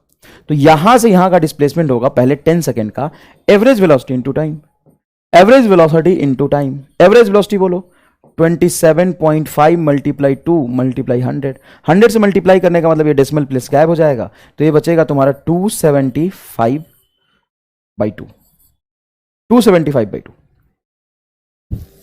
ठीक है, अब क्या 10 सेकेंड में यहां से आया है। Then find distance covered by object in next 10 second. अब इस 10 सेकेंड का उसको डिस्प्लेसमेंट नहीं चाहिए, बोला कि इस 10 सेकेंड में तो 0 से 27.5 तक आ गया, अब अगले 10 सेकेंड में डिस्प्लेसमेंट बताओ। तो यहां पे मजदूर करने वाले लोग मजदूरी कर देंगे भयंकर। अब आया है जोरदार एमआर स्टार की application, S dash is equal to 3s। कैसे? तो पहले टी टाइम में ऑब्जेक्ट जितना भी चलता है, दूसरा टी मतलब पहला टी, और देखो क्या लिखा है, नेक्स्ट लिखा है, बताया था ना नेक्स्ट, मतलब पहले 10 सेकेंड में x चलता है तो दूसरे 10 सेकेंड में 3x चलेगा, मतलब इसे 3 से मल्टीप्लाई कर दो तो 3/2 इंटू 275 को तुम एक काम करो 300 के आसपास मान लो ना यार, कोई दिक्कत नहीं है सर, 300 गजब कर रहे हो, कोई बात नहीं, 300 मान लो। तो 900/2, 300 मल्टीप्लाई 3, 900/2 मतलब 450 से कम आंसर आना चाहिए थोड़ा सा, क्योंकि 275 को तूने 300 माना है, तो 450 से कम आना चाहिए, तो 137, 275, 450 से थोड़ा कम आना चाहिए, तो 550 तो होगा नहीं, सीधा 137 तो होगा नहीं। 137 कैसे हो जाएगा भाई, 25 ही तो ज्यादा लिया है, तो थोड़ा सा उसके आसपास कम आएगा, मतलब था 275, उसको मैंने 300 मान ला, तो मैंने क्या किया है, तो आपने थोड़ा सा ज्यादा मान लिया, तो मेरा एक्चुअल आंसर थोड़ा सा मतलब जो आंसर आएगा वो थोड़ा सा ज्यादा आएगा, एक्चुअली से थोड़ा कम होगा, थोड़ा कम मतलब ये 412। अब तुम एग्जैक्ट मल्टीप्लिकेशन डिवीजन करके देख लो, यही आंसर आएगा। ये मुझे पता है कि मुझे ऐसे ऐसे रफ्तार में करना है, सीधा आंसर टिक करना है, तुम करके देखो वही आंसर आएगा, होप्स उम्मीद है आएगा आएगा आएगा, एकदम आएगा, एकदम वही आंसर ही आएगा, देख लो। आगे देखते हैं। A motor car moving with uniform speed 20 meter per second comes to stop the application of brake after travelling 10 meter. देखो भाई फिर वही बात हो गई, देखो जब भी बोले ना कि स्पीड इतनी है और ब्रेक लगाने के बाद इतना चल के रुक गया, तो समझ गया ना कि ये स्टॉपिंग डिस्टेंस वाला सवाल है। इट्स एक्सीलरेशन इज, तो ये बड़ा आसान सवाल पूछा, तो इसका एक्सीलरेशन पूछा है तो बहुत आसान है। Stopping distance is equal to होता है u²/2a। स्टॉपिंग डिस्टेंस दिया 10 metre is equal to u² हो जाएगा तुम्हारा 400 डिवाइडेड बाई 2 इंटू रिटार्डेशन, 0 से 0 कैंसिल होगा, a बराबर आ जाएगा आपका 20 मीटर पर सेकेंड स्क्वायर। लेकिन अगर प्लस और माइनस दोनों के टर्म्स में आंसर दिया हो तो आप एक बात बताओ, वेलोसिटी के अपोजिट डायरेक्शन में होना चाहिए, और वेलोसिटी को अगर आपने प्लस माना है तो एक्सीलरेशन आपका पीछे निगेटिव हो जाएगा, तो -20 आएगा। सर -20 कैलकुलेशन में तो नहीं आया था, तो कैलकुलेशन में आ जाएगा। Third equation of motion use करो, v² - c² बराबर 2s। अब यहां से a निकालो, तुम्हें दिख जाएगा माइनस आता होगा। हमने तो मैग्नीट्यूड निकाल लिया था ना यहाँ पे, s is equal to v²/2a, और यहाँ पे एक्सीलरेशन को निगेटिव मान के सॉल्व किया था ना। तो तुम लॉजिकल बताओ, अगर प्लस में आंसर होता तो प्लस भी स्टिक करते, लेकिन प्लस भी इस पे और माइनस भी है इस पे, तो हमें देखना है कि वेलोसिटी के अपोजिट होना चाहिए। वेलोसिटी प्लस में दिया हुआ तो एक्सीलरेशन यहाँ पे माइनस में होगा, एक्सीलरेशन यहाँ पे माइनस में होगा। क्लियर है? नेक्स्ट देखिए, object starts his motion from rest and constant acceleration. ये बार बार आ जा रहा है, एक सवाल और होगा वहां पे मैं वो करा देता हूं पहले। ये क्या सवाल देख लो एक बार। Velocity of body moving with a uniform acceleration of 2 meter per second square is 10 meter per second, its velocity after interval of 4 second, its velocity after interval of 4 second, मतलब कह रहा है velocity of a body moving with uniform acceleration, मतलब uniform मतलब constant acceleration है 2 meter per second square, and velocity है उसका 10 meter per second, then its velocity after interval of 4 second. तो 4 सेकंड, इंटरवल ऑफ 4 सेकंड मतलब है कि अब से 4 सेकंड बाद वेलोसिटी क्या होगा। तो v is equal to u plus at। बड़ा आसान सवाल हो गया यार। u की वैल्यू 10, a की वैल्यू रखोगे 2, और टाइम हो गया तुम्हारा 4, ये हो गया 18 मीटर पर सेकेंड। ये बहुत ही आसान सवाल हो गया, 18 मीटर पर सेकेंड, कोई खास बात नहीं है। नेक्स्ट देखिए, object starts his motion from rest and constant acceleration takes time t। चलो इसको आप सॉल्व कर ही लेते हैं। ये क्या कह रहा है समझना, ये एक दूसरी कहानी है। Object starts his motion from rest, object starts his motion from rest and constant acceleration, and constant acceleration, take time t for s displacement, takes time t for s displacement. मान लो एक ऑब्जेक्ट यहां से अपनी journey start करता है, initial velocity क्या दिया हुआ है, 0, क्योंकि रेस्ट है।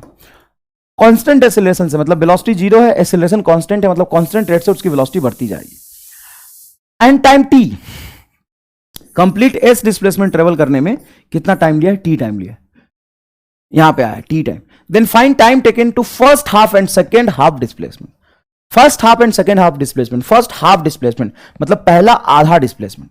तो पहला आधा डिस्प्लेसमेंट क्या हो जाएगा, कंप्लीट डिस्प्लेसमेंट अगर s है तो पहला आधा डिस्प्लेसमेंट हो जाएगा s/2 और दूसरा आधा डिस्प्लेसमेंट भी हो जाएगा s/2। तो बोला कि पहले आधे डिस्प्लेसमेंट में टाइम मान लो t1 लगता है तो ये कितना होगा, ये पूछा है। दूसरे आधे में अगर टाइम t2 लगता है तो ये कितना होगा। बढ़िया सवाल, एकदम जोरदार। तो सर कुछ टाइम दिया हुआ है क्या यहां पे, हाँ, कंप्लीट जर्नी का टाइम दिया हुआ है। Takes time capital T for S displacement, S displacement को चलने में कैपिटल टी टाइम लगा। तो आधा डिस्प्लेसमेंट चलने में कितना टाइम लगेगा। इनिशियल वेलोसिटी 0 दिया हुआ था, अटेम्प्ट करके बताओ, खुद एक बार सॉल्व करो, बहुत इजी है। थर्ड इक्वेशन ऑफ मोशन लगा दो। तुम्हें कहना चाहिए सर नहीं लगाएंगे, क्यों, थर्ड इक्वेशन ऑफ मोशन में क्या बुराई है। Sir third equation of motion कैसे लगा दोगे आप। अगर आप थर्ड इक्वेशन ऑफ मोशन लगाते हो, मान लो यहां पे आपने थर्ड इक्वेशन ऑफ मोशन लगाया, तो उसमें तो फाइनल वेलोसिटी चाहिए। अब फाइनल वेलोसिटी ना तो दिया हुआ है ना आपको निकालना है। हमें क्या निकालना है, हमें टाइम दिया हुआ है, टाइम निकालना है। पूरे जर्नी का टाइम t है तो आधे जर्नी का टाइम निकालना है। तो आधा कर दो ना सर, नहीं, यूनिफॉर्म वेलोसिटी से जब चल रहा होता है ऑब्जेक्ट, देखो यूनिफॉर्म वेलोसिटी मतलब भागने का रफ्तार सेम है। अगर भागने का रफ्तार सेम है तो पूरे जर्नी का टाइम t, तो आधे जर्नी का टाइम t/2। लेकिन क्या है कि कांस्टेंट एक्सेलरेशन है, भागने की रफ्तार धीरे धीरे बढ़ रही है। अच्छा, तो बताइए टोटल जर्नी का टाइम t है तो आधे जर्नी का टाइम t क्या होगा। तो आप सेकेंड इक्वेशन ऑफ मोशन लगाएंगे, y second equation of motion. y reason क्या है, क्योंकि हमें सेकेंड इक्वेशन ऑफ मोशन में टाइम दिया होता है, टाइम निकालना होता है, दिया होता है टाइम है। तो लिखो s, इनिशियल वेलोसिटी बोलो 0, इनिशियल वेलोसिटी बदलना भाई, यहां पे क्या है 0, प्लस हाफ एक्सेलरेशन कुछ a मान लो कांस्टेंट इंटू t², ये आएगा। s इज इक्वल टू आएगा हाफ a कैपिटल t², ये आ गया सर, ले लो। चलो फर्स्ट हाफ के लिए लिखो, second equation of motion for first half journey, for first half journey, first half journey मतलब आधा, तो लिखोगे s/2 is equal to half a into t/2 का whole square. Sorry I am sorry, पर आधा जर्नी तो डिस्टेंस आधा हुआ ना, आधा जर्नी मतलब डिस्टेंस आधा हुआ, टाइम तो यहां पे कुछ t1 है। अच्छा सर ठीक है, अब सेकेंड हाफ जर्नी के लिए लगाता हूं मैं, सेकेंड हाफ जर्नी,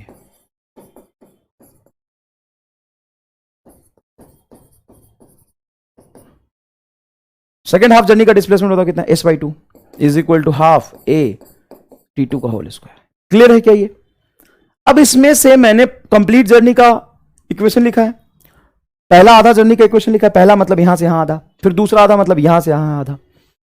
इनमें से एक इक्वेशन गलत लिखा है मैंने, और वो गलत आप आइडेंटिफाई करके बताइए कौन सा गलत लिखा है मैंने, बताइए आप आइडेंटिफाई करके बताइए कि मैं कौन सा इक्वेशन गलत लिख गया। तो सर यहां पे इनिशियल वेलोसिटी 0 है, सही है, एक्सेलरेशन आपने a कांस्टेंट मान लिया, तो a टाइम कैपिटल टी दिया हुआ है t², ये तो सही है। पहला आधा जर्नी मतलब यहां से यहां तक, पहला आधा जर्नी मतलब आधे डिस्टेंस करने के लिए, तो आधा डिस्टेंस s/2, u यहां पे 0 ही है, हाफ है t1 का होल स्क्वायर, टाइम लगा t1, सही है। और पूरे जर्नी में एक्सेलरेशन कांस्टेंट a है, आधे जर्नी में भी वही एक्सेलरेशन कांस्टेंट a है। सर यहां पे सेकेंड हाफ के लिए मतलब यहां, तो यहां पे इनिशियल वेलोसिटी 0 तो नहीं है।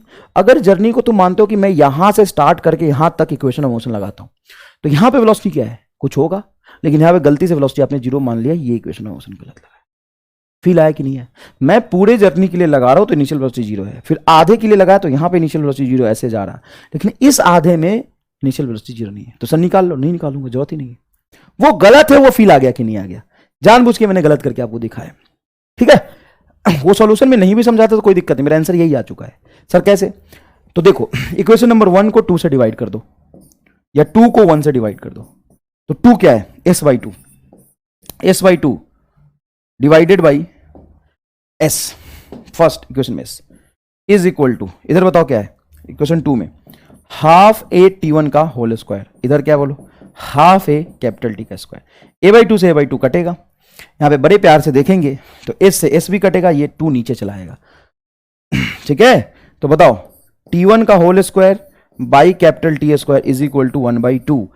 टी कैपिटल टी स्क्वायर को भी यहां लिख देंगे तो बड़ा आसान है, इसको यहां लिख ही दीजिए। तो ये हो जाएगा कैपिटल टी का होल स्क्वायर बाई 2, तो T1 इज इक्वल टू आ जाएगा आपका T/√2।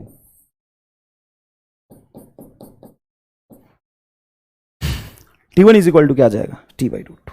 देखिए T1 इज इक्वल टू क्या आ गया, कैपिटल टी, देखिए ध्यान से, देखिए ध्यान से, कैपिटल T/√2। अरे हाँ, ये तो सही बता रहे हो sir, T1 is equal to capital T/√2। अगर कंप्लीट जर्नी का टाइम लगा है कैपिटल टी, तो पहले आधे जर्नी का टाइम लगेगा कैपिटल T/√2, मतलब √2 टाइम्स कम। फिर सेकेंड हाफ जर्नी का डिस्टेंस क्या हो जाएगा, टाइम क्या हो जाएगा, सेकेंड हाफ जर्नी के लिए आप निकालेंगे T2, T2 हो जाएगा कैपिटल T माइनस T1। बहुत आसान है। तो T2 क्या हो जाएगा सर, तो capital T minus capital T/√2। T1 की वैल्यू ये नहीं, कैपिटल T/√2, तो ये T2 आ जाएगा। तो याद रखिएगा, ये बहुत इंपॉर्टेंट है।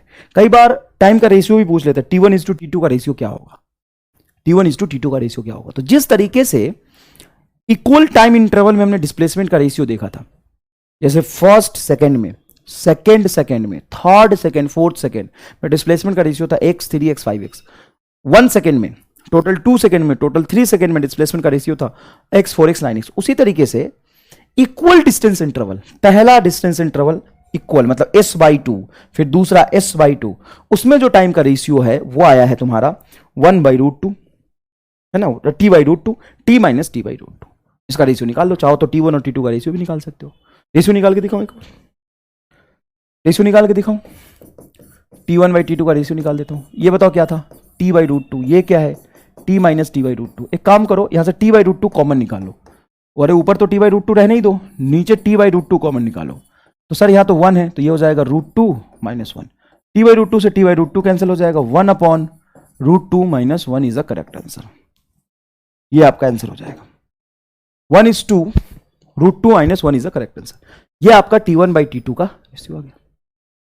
अब यहां पे अगर तुमसे कभी पूछे कि ऑब्जेक्ट रेस्ट से कांस्टेंट एक्सेलरेशन के साथ जर्नी स्टार्ट करता है, तो कोई भी डिस्प्लेसमेंट, मान लो मैं फर्स्ट डिस्प्लेसमेंट s लेता हूं, उसका टाइम T1 है, फिर दूसरा डिस्प्लेसमेंट s लेता हूं, उसका टाइम T2 है, फिर तीसरा डिस्प्लेसमेंट s लेता हूं, उसका टाइम T3 है, फिर चौथा डिस्प्लेसमेंट s लेता हूं, उसका टाइम T4 है।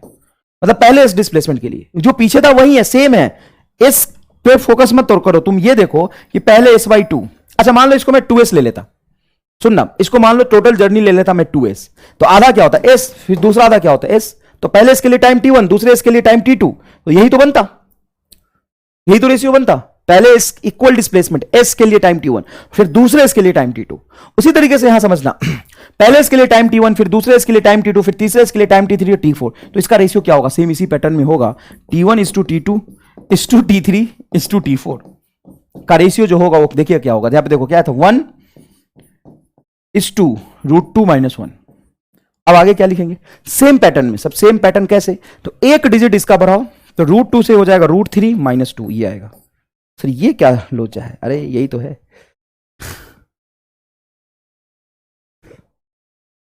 एक मिनट, ये भी रूट आएगा, √3 minus √2 is to √4 minus √3 is to √5 minus √4, ये आएगा। ये टाइम का रेशियो इस तरीके से बढ़ता जाएगा। किया क्या है देखो, पहले क्या किया मैंने, यहां पे लिखा 1, सिर्फ पहले क्या लिखा 1, फिर यहां पे एक डिजिट बढ़ाकर रूट लिया, और ये असल में रूट ही है। -1 का मतलब ऐसे भी तो लिख सकता हूं, -√1, ऐसे भी तो लिख सकता हूं, कोई बुराई थोड़ी ना यार, कोई बुराई थोड़ी ना यहां पे। इस पैटर्न में ये बढ़ता चला जाएगा, 1 is to √2 minus 1 is to √3 minus √2, √4 minus √3, √5 minus √4, इसी तरीके से बढ़ता चला जाएगा। ये टाइम का रेशियो इतना नहीं आता, तुम्हारे काम यहीं पे खत्म हो जाएगा। तो 1 is to √2 माइनस 1 का पैटर्न याद रखना है, ये नहीं याद रखना है, नहीं याद रखना है, मैं बोल रहा हूं ना, नहीं याद रखना है। अब तुम एग्जाम में क्वेश्चन सॉल्व करोगे ना, तो ये 2 पकड़ लोगे, तुम्हारा काम हो जाएगा। ये इस पे बेस्ट IIT में बहुत मुश्किल सवाल आते हैं, लेकिन ये आपको याद बिल्कुल भी नहीं रखना। तो कोई भी मेरे से नहीं पूछेगा कैसे आया, वो आपको नहीं पढ़ना है। 1 is to √2 माइनस 1 समझ में आ गया, हाँ सर। लिखने का पैटर्न कैसे गया, एक एक डिजिट बढ़ता जा रहा है, देखो जैसे ये है सिर्फ 1, इसको ऐसे लिख सकता हूं, √1 माइनस √0 is to इसको 1 को बढ़ा के किया 2, इसको कर दिया 1, फिर नेक्स्ट में 2 को बढ़ा करके 3 कर दिया, इसको कर दिया 2, फिर ये कर दिया 4 माइनस रूट 3, इस तरीके से बढ़ता जाता है। ठीक है, चलो नेक्स्ट देखो। Body of mass 10 kg moving with constant velocity 10 meter per second. Body of mass 10 kg moving with constant velocity 10 meter per second, मतलब बॉडी की वेलोसिटी था 10 मीटर पर सेकेंड और उस कांस्टेंट वेलोसिटी से वो चल रहा था metre per second, constant velocity चल रहा था।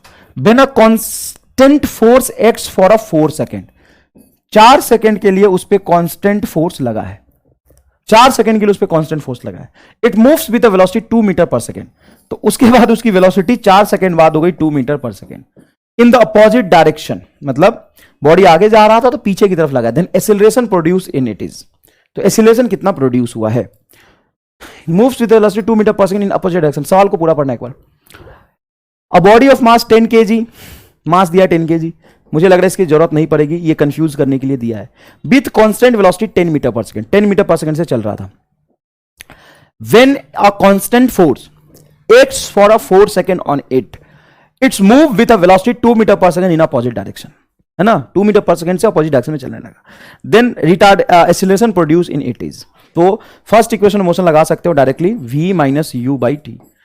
इनिशियल वेलोसिटी बोलो, फाइनल वेलोसिटी बोलो 2, इनिशियल वेलोसिटी बोलो 10, इनिशियल 10 है बे, टाइम लगा है 4 सेकेंड बटा 4, तो यह आ जाएगा 2 minus 10 minus 8/4, minus 8/4 is equal to minus 2 meter per second square. और कहीं भी आंसर नहीं दिख रहा है और दिखना भी नहीं चाहिए क्योंकि ये गलत है। तो क्या गलत किया, सब तो सही था ना। It moves with velocity 2 meter per second in the opposite direction, जिधर चल रहा था उससे अपोजिट डायरेक्शन में चलने लगा। तो यहां पे ध्यान से देखना, उसकी इनिशियल वेलोसिटी बिल्कुल थी 10 मीटर पर सेकेंड और पीछे की तरफ फोर्स लगाने की वजह से ये थोड़ी देर बाद रुका होगा और फिर पीछे की तरफ 2 मीटर पर सेकेंड से जाता हुआ दिखाई दे रहा है। It moves with velocity 2 meter per second in the opposite direction, और अपोजिट डायरेक्शन का मतलब है कि आगे की वेलोसिटी को मैंने पॉजिटिव लेता हूं तो पीछे की वेलोसिटी को मैं माइनस लूंगा। और एक्सीलरेशन इज इक्वल टू होता है final velocity vector minus initial velocity divided by time. Final velocity यहां पे लिखेंगे आप -2 माइनस इनिशियल वेलोसिटी लिखेंगे 10 डिवाइडेड बाई 4 सेकेंड, यह आएगा आपका -12/4 is equal to -3 meter per second. -3 meter per second square is correct answer, sorry -3 meter per second square is the correct answer, यह आएगा आंसर। देखो बेटा, अगर 10 है तो 10 से घट के कुछ 6 हुआ होगा, 5 हुआ होगा, 4 हो गया होगा, 3 हो गया होगा, 2 हुआ होगा, तो 2 तो आगे था ना, यहां से यहां तक निकालूंगा तो अलग आंसर आएगा ना। फिर 2 से कुछ 1 हो गया होगा, फिर 0 हुआ होगा, फिर पीछे की तरफ चलना शुरू हो गया होगा। क्यों, कोई की भी चीज आगे आ रही है मान लो और तुम उसको पीछे की तरफ धक्का दे रहे हो तो धीरे धीरे करके उसका स्पीड कम होगा, रेस में आएगा और हो सकता है पीछे की तरफ अपनी जर्नी को वो स्टार्ट कर दे, पीछे की तरफ अपनी जर्नी को स्टार्ट कर दे। समझ में आया कि नहीं? तो यहां पे ये लॉजिकल सवाल मैंने जानबूझ के दिया था।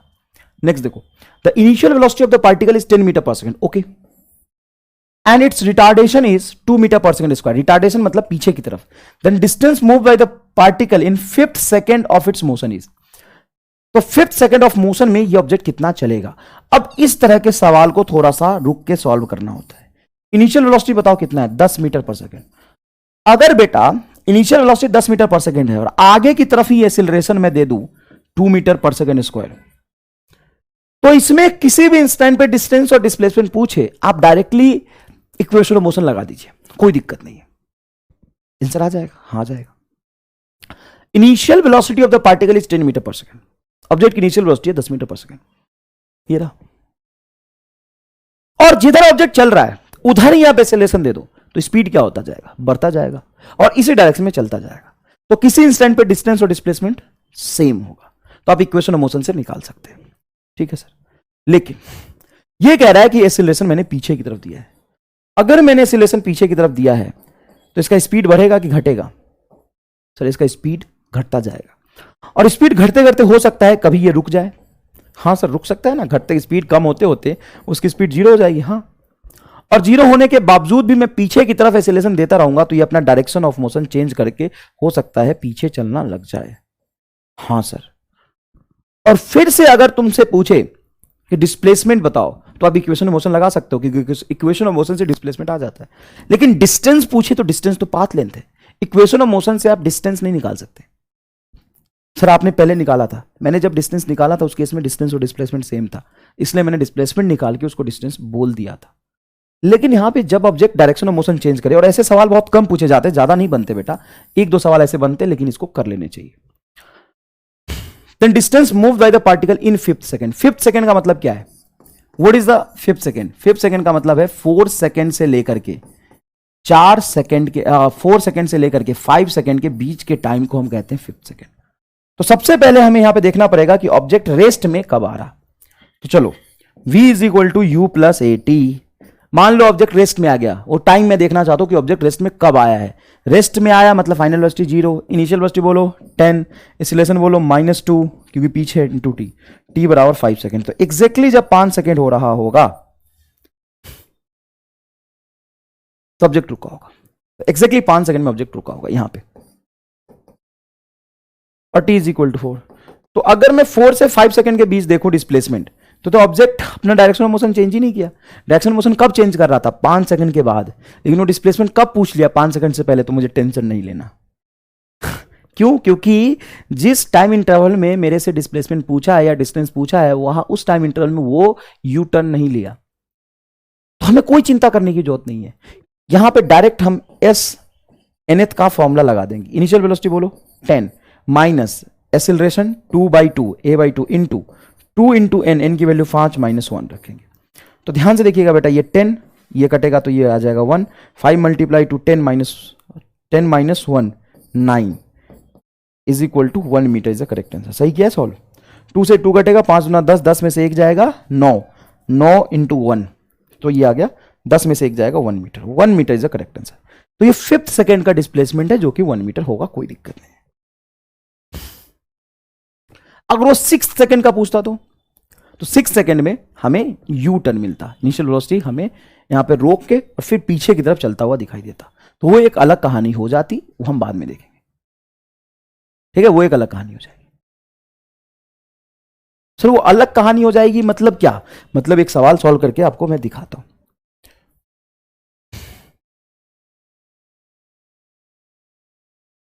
एक सवाल पहले ये देख लो, आसान सा है। Body starts from rest when it's ratio of distance travelled by the body during the 4th and 3rd second will be. Body starts from rest and constant acceleration, यहां पे लिखना पड़ेगा constant acceleration. Then what is the ratio of distance travelled by the body during 4th and 3rd second. देखो बेटा, जब वो rest बोल देना मतलब इनिशियल वेलोसिटी नहीं दिया है, रेस्ट में मतलब पार्टिकल का मोशन अभी है ही नहीं, और कांस्टेंट एक्सेलरेशन मैं नीचे दूं तो ऑब्जेक्ट नीचे चलना शुरू करेगा, जीवन भर के लिए नीचे चलता रहेगा। कांस्टेंट एक्सेलरेशन आगे दूंगा तो जीवन भर के लिए आगे चलता रहेगा। इसीलिए वो डिस्टेंस लिख भी दे तो हमें कोई दिक्कत नहीं। इनिशियल वेलोसिटी 0 होने पे तो कोई दिक्कत ही नहीं है, जिधर एक्सेलरेशन दूंगा पार्टिकल उधर चलता रहेगा। तो पूछा ratio of distance travelled by the body during 4th and 3rd second, मतलब एस 4th लिखा है 4th और ये लिखा है 3rd, तो कैसे निकालेंगे? तो ये u तो 0 ही हो गया क्योंकि इनिशियल वेलोसिटी 0 है, तो लिखेंगे simple a/2 into 2 multiply acceleration constant है लेकिन कितना है नहीं पता, इसलिए यही रहने दिया। अब 4th का पहले पूछा तो 2 multiply 4 - 1 divided by a/2 into 6 का 3rd सेकंड का पूछा है तो 2 मल्टीप्लाई 3 - 1, तो ये a/2 से a/2 कटेगा, 8 - 1 हो जाएगा 7 और ये 6 - 1 हो जाएगा 5। 7/5 is your correct answer. 7/5 is your correct answer. क्या फील आया? बहुत अच्छे से समझ आया? 7/5 meter is your correct answer. ठीक है साहब, एकदम ही जोरदार, अच्छे से समझ आया। अब नेक्स्ट सवाल देखिए, rest to rest journey wait wait wait, ये क्या कर दिया मैंने, ये क्या हो गया? रेस्ट टू रेस्ट का हम केस आपको कराएंगे। हाँ ये देखो, पहले मैं कंफ्यूज हो गया पूरा, ये घूम गया, सॉरी। ये देखो बेटा, अच्छे से समझना, ये बहुत इंपॉर्टेंट सवाल है। नीट में ऐसे सवाल नहीं पूछे जाते हैं, आईआईटी में लेकिन ऐसे सवाल आते हैं। सर कैसे सवाल? देखिए, एक कार है, कार ऑफ एमआर, ये लो कार है ऑफ एमआर, और इसकी वेलोसिटी कितनी है? 10 मीटर पर सेकेंड। ठीक है, यहां दिया हुआ है। एक्सीलरेशन कितना है? -2 मीटर पर सेकंड स्क्वायर, मतलब पीछे की तरफ। आगे की तरफ दे देना तो जिधर वेलोसिटी उधर ही एक्सीलरेशन, तो चलता जाएगा चलता जाएगा। लेकिन पीछे की तरफ अगर एक्सीलरेशन दे दिया जाए a is equal to -2 meter per second square, तो फिर यहां पे आता है दिक्कत। सर क्या? तो मुझे असल में ये दोनों सब अब ठीक है, मुझे ये दोनों सवाल एक साथ ही कराने थे। मैं इसको ऊपर ले लेता हूं और इसको नीचे ले लेता हूं। यहां पे मैंने तुमसे डिस्प्लेसमेंट पूछा था, लेकिन कब पूछा था? The distance moved by the particle in 5th second पूछा था। The distance moved by the particle in 5th second पूछा था। 5th सेकेंड में डिस्प्लेसमेंट कितना हुआ है, ठीक है। और यहां पे मैं कब पूछ रहा हूं? Find distance in 6 second. In 6 second, in 6 second मतलब टोटल 6 सेकेंड में। 6th नहीं लिखा है, प्लीज ध्यान से सुनिएगा, 6th नहीं लिखा है। ऐसा लिखा होता डिस्टेंस इन 6th सेकेंड, मतलब सिर्फ हम 6ठे सेकंड में देखते, 5 से 6 के बीच में। यहां पे क्या लिखा है? इन 6 सेकंड। तो हमें इन 6 सेकंड मतलब 0 से 6 सेकंड के बीच देखना है। तो पहले कार तुम्हारा मान लो यहां था। अब फील करना बेटा, मजा आएगा। इनिशियल वेलोसिटी कितना था सर? 10 मीटर पर सेकंड, ठीक है। अब पीछे की तरफ अगर मैं इसमें एक्सीलरेशन दे दूं, -2 मीटर पर सेकेंड स्क्वायर दिया, मतलब माइनस होने का मतलब पीछे होने की वजह से हर 1 सेकेंड बाद इसकी वेलोसिटी कम होती जाएगी 2 से। तो कुछ देर बाद ये रेस्ट में आ जाएगा। और फिर मैं एक्सीलरेशन हटा नहीं रहा, पीछे की तरफ एक्सीलरेशन लगातार दे ही रहा हूं। तो ये रुक जाएगा और फिर पीछे की तरफ चलना शुरू कर देगा, पीछे की तरफ चलना शुरू कर देगा। सबसे पहले तो ये देखो कि रेस्ट में कितनी देर में आएगा। Find time, time after which car comes to at rest. मुझे वो टाइम बताओ जब कार रेस्ट में आ गया है। मुझे वो टाइम बताओ जब कार रेस्ट में आ गया है। तो आप लिखोगे v is equal to u plus a t होता है सर। रेस्ट में आ गया मतलब वेलोसिटी 0 हो गया, इनिशियल वेलोसिटी था 10 और एक्सीलरेशन था 2 इंटू टी, तो टी का मान टाइम आ गया 5 सेकेंड। मतलब सर 5 सेकेंड में कार रुक जाएगा, ठीक है। मतलब यहां पे टाइम हो रहा है 5 सेकेंड। अब मेरे से डिस्टेंस और डिस्प्लेसमेंट जो कुछ भी पूछा है 0 से 5 सेकेंड के बीच का पूछा है ना। कोई भी टाइम 0 से 5 सेकंड के बीच का लिया है कि टाइम 5 सेकंड से ज्यादा चला गया? सर टाइम 5 सेकंड से ज्यादा चला गया, वो मेरे से कुल 6 सेकंड का पूछा है। अब 6 सेकंड का डिस्टेंस पूछा है कि डिस्प्लेसमेंट? 6 सेकंड का डिस्टेंस पूछा है, तो 6 सेकंड का डिस्टेंस ये आएगा टोटल पाथ का लेंथ, ये आएगा टोटल डिस्टेंस। और ये क्या होगा? ये होगा डिस्प्लेसमेंट, ये होगा डिस्प्लेसमेंट। अगर मैं से डिस्प्लेसमेंट पूछता तो डायरेक्ट निकाल सकते थे इक्वेशन ऑफ मोशन से। s is equal to u t plus half a t square लगाते समय आप यहां से डिस्प्लेसमेंट निकालते हैं और पार्टिकल यू टर्न ले या ना ले कोई फर्क नहीं पड़ता है। यह डिस्प्लेसमेंट किसी भी टाइम इंटरवल के लिए सही बताता है। पार्टिकल यू टर्न ले या ना ले कोई फर्क नहीं पड़ता। पार्टिकल यू टर्न लेगा तो भी कोई दिक्कत नहीं, पार्टिकल यू टर्न नहीं लेगा तो भी कोई दिक्कत नहीं। यह डिस्प्लेसमेंट हमेशा सही बताता है। इसीलिए हम कहते हैं इक्वेशन ऑफ मोशन डिस्प्लेसमेंट ही हमेशा सही बताता है, डिस्टेंस नहीं बता पाएगा। तो यहां पे डिस्प्लेसमेंट निकालना हो तुम्हें, तो एस बराबर वेलोसिटी बोलो तो कितना 10, टाइम बोलो 6, मान लो 6 सेकंड का मैं डिस्प्लेसमेंट निकाल लूं, -1/2 इंटू 2 6 का होल स्क्वायर क्या जाएगा 36, और उधर आ गया 60 - 36, तो 60 - 36 बताओ क्या होगा? 24 मीटर। 24 मीटर डिस्प्लेसमेंट होगा सर। डिस्प्लेसमेंट होता है इनिशियल पोजीशन और फाइनल पोजीशन के बीच का लेंथ। असल में ये डिस्प्लेसमेंट वाला लेंथ चला है क्या? नहीं, फाइनल और इनिशियल पोजीशन के बीच का लेंथ आया 24 मीटर। ये इक्वेशन ऑफ मोशन सही बता देगा। लेकिन अगर आपको डिस्टेंस निकालना है तो डिस्टेंस और डिस्प्लेसमेंट इक्वल नहीं है। अगर वो 0 से 5 सेकंड के बीच पूछता, 0 से 5 सेकंड के बीच पूछता तो डिस्टेंस और डिस्प्लेसमेंट सेम आता। लेकिन वो कब का पूछ रहा है सर? वो तो पूछा 0 से 6 का। तो सुनो कैसे निकालेंगे। पहले इक्वेशन ऑफ मोशन यूज करके ये लेंथ निकालो, क्योंकि इसमें डायरेक्शन चेंज नहीं हो रहा। तो ये लेंथ निकालो, मतलब t is equal to 5 second के लिए डिस्प्लेसमेंट निकालो। तो s बराबर आएगा u बोलो 10 × 5 माइनस हाफ 2 इंटू 5 का होल स्क्वायर, बोलो क्या आ जाएगा सर? ये 25 मीटर आएगा। सॉल्व करके देख लो। उसके बाद यहां पे आपकी वेलोसिटी हो गई 0, हाँ ये देखो रेस्ट में आ गया। और यहां से यहां तक एक्सीलरेशन कितना होगा? वही जो दे रहे थे पीछे की तरफ, -2 पीछे की तरफ, और वेलोसिटी 0। और 5 सेकंड से लेके 1 सेकंड के बीच का इंटरवल क्या है? 6 सेकंड के बीच में टाइम कितना लगा? 1 सेकंड। तो ये डिस्प्लेसमेंट और निकाल लो 5 to 6 सेकंड के बीच का। मुझे यहां से यहां तक का डिस्प्लेसमेंट पता चल गया 0 से 5 का। अब 5 से 6 का निकाल दो, तो यहां से यहां तक कितने देर का जर्नी हुआ है सर? 1 सेकंड का जर्नी और हुआ है। तो लिखो इनिशियल वेलोसिटी क्या हो गया? ut plus half a t square. अब मैं जर्नी को 5 से 6 सेकंड के बीच ले रहा हूं। इनिशियल वेलोसिटी हो जाएगा तुम्हारा 0 माइनस हाफ, क्योंकि एक्सीलरेशन पीछे की तरफ दिया है तो -2, इसलिए माइनस आ गया, इंटू 1 का होल स्क्वायर। ये कटेगा तो ये आ जाएगा तेरा 1 मीटर। मतलब यहां से यहां तक ऑब्जेक्ट कितना चला है? 1 मीटर। यहां से यहां तक ऑब्जेक्ट कितना चला था? 25 मीटर। देख यहां निकाला है तो 25 प्लस 1 क्या होगा? 26 मीटर। तो टोटल डिस्टेंस कितना चला? 26 मीटर। देखो ये 25 और ये 1 मीटर, 26 मीटर चला टोटल डिस्टेंस। देखो 25 और 1 मीटर। ये सवाल का हिस्सा नहीं है, डिस्प्लेसमेंट नहीं पूछा था, डिस्टेंस ही पूछा था। ये सवाल का हिस्सा नहीं, ज्यादा कंफ्यूज मत हो। तो सर एक बात बताओ, अगर हमसे डिस्प्लेसमेंट पूछे तो इस तरीके से निकाल सकते हैं। हाँ, टोटल देख लो, यहां से यहां तक चला है 25 और एक पीछे चला गया, तो 25 में से एक घटाओगे तो क्या होगा? 24। तो यहां से यहां का लेंथ 24 आना चाहिए। देखो 24 आया। इक्वेशन ऑफ मोशन डिस्प्लेसमेंट हमेशा सही बताता है।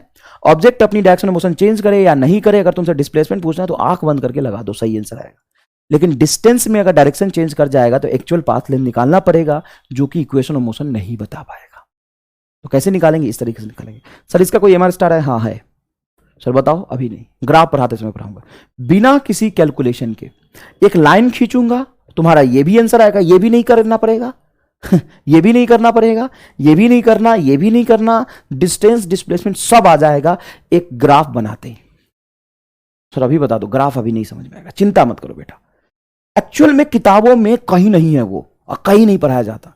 मैं तुम्हें बताऊंगा, ये सवाल आईआईटी का है और मैं तुम्हें बताऊंगा एक ही लाइन में आंसर। सब एक ही लाइन में आ जाएगा, डिस्टेंस भी आ जाएगा, डिस्प्लेसमेंट भी आ जाएगा, पार्टिकल कब रुक रहा है, सब आ जाएगा एक ही लाइन में। क्या बात कर रहे हो सर? एकदम जोरदार ही है, एकदम जोरदार इसलिए ग्राफ पढ़ाना मैंने बहुत अच्छे से सिखाया था। तो इसको हम सीख लें। हाँ, इसको थोड़ा सीख लो, लेकिन ज्यादा सीरियस लेने की जरूरत नहीं है, थोड़ा सीख लो। इसमें क्या क्या सीखना है सर? इसमें पहली बात तो ये सीखो कि अगर कोई ऑब्जेक्ट का वेलोसिटी और एक्सीलरेशन एक ही डायरेक्शन में हो तो पार्टिकल कभी नहीं रुकेगा, चलता जाएगा जीवन भर के लिए, और एक ही डायरेक्शन में चलता जाएगा, डिस्टेंस और डिस्प्लेसमेंट सेम होगा।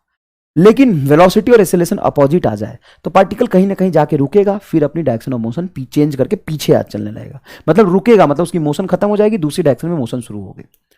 अगर तुमसे डिस्प्लेसमेंट पूछता तो भी कोई टेंशन लेने की जरूरत नहीं है, क्योंकि इक्वेशन ऑफ मोशन डिस्प्लेसमेंट किसी भी इंटरवल में सही बताता है, डायरेक्शन चेंज करे या ना करे। लेकिन अगर डिस्टेंस पूछे तो आप ध्यान रखेंगे कि अगर डायरेक्शन चेंज कर रहा है तो डिस्टेंस और डिस्प्लेसमेंट सेम नहीं होगा। डिस्टेंस इस तरीके से निकाला जाता है किताबों में, मैं तुमको बहुत आसानी से ये निकाल के दिखा दूंगा। ठीक है, तो ये आज का रिकॉर्डेड लेक्चर रहा। फिर हम नेक्स्ट क्लास में मिलते हैं, इक्वेशन ऑफ मोशन के कुछ और सवाल भी हम करेंगे। एक बहुत ही इंपॉर्टेंट केस मैं आपको कराने वाला हूं, जो कि होता है रेस्ट टू रेस्ट मोशन। मतलब एक ही है, उसके बाद तो तुम्हारा अर्जुन आएगा और थैंक यू आएगा। रेस्ट टू रेस्ट का जर्नी, ये बहुत इंपॉर्टेंट है। तो एक दो केस इलस्ट्रेशन और रह गए हैं, और ये बहुत ही प्रैक्टिकल है, तो इस पे सवाल बहुत ज्यादा पूछे जाते हैं। फिर एग्जांपल बता दो, रेस्ट टू रेस्ट मोशन लिखा है आपने, रेस्ट टू रेस्ट रेस्ट से रेस्ट, तो मोशन कहां से आ गया? जैसे अच्छा, रेस्ट टू रेस्ट, रेस्ट से चला और रेस्ट में पहुंच गया, इस तरह के मोशन का कोई एग्जांपल बताओ। तो दुनिया में हर मोशन यही है। कोई ऐसा है कि आज से चला कभी रुक ही नहीं रहा? हाँ सर, अर्थ का घूमना, हाँ है। लेकिन कोई जैसे कार का चलना, तो कार घर से स्टार्ट करते हो, ऑफिस में जाके रोकते हो, स्कूल में जाके रोकते हो, तो रेस्ट से चला, एक्सेलरेट हुआ, फिर ब्रेक लगाया, फिर रुक गया। ट्रेन का चलना, ट्रक का चलना, तुम दौड़ना शुरू करते हो तो जिस अभी रुके हुए हो और फिर दौड़ना शुरू किया तो वेलोसिटी जीरो, कुछ एक्सीलरेशन दौड़ना शुरू किया, फिर जब तुम्हें रोकना है तो अपने आप को रिटार्ड किया और धीरे धीरे स्पीड कम करके रोक लिया। तो दुनिया में यही मोशन 90% हो रहा है, रेस्ट टू रेस्ट। तो ये केस बहुत ही डिटेल में हम लोग समझेंगे, 15-20 मिनट लगेगा, 2-3 सवाल और करेंगे और ये केस खत्म करके हम पढ़ेंगे मोशन अंडर ग्रेविटी। लेक्चर का ड्यूरेशन बहुत ज्यादा नहीं होगा, मुझे टाइम का पता नहीं चल रहा, मैंने कम इसीलिए रखा है क्योंकि सैटरडे को छोटी क्लास रख के इसको हम खत्म ही कर लेंगे। ठीक है, तो आपका बहुत बहुत धन्यवाद। जय हिंद, जय भारत। ये रहा आपका थैंक यू, ये लीजिए आपका थैंक यू। ओके।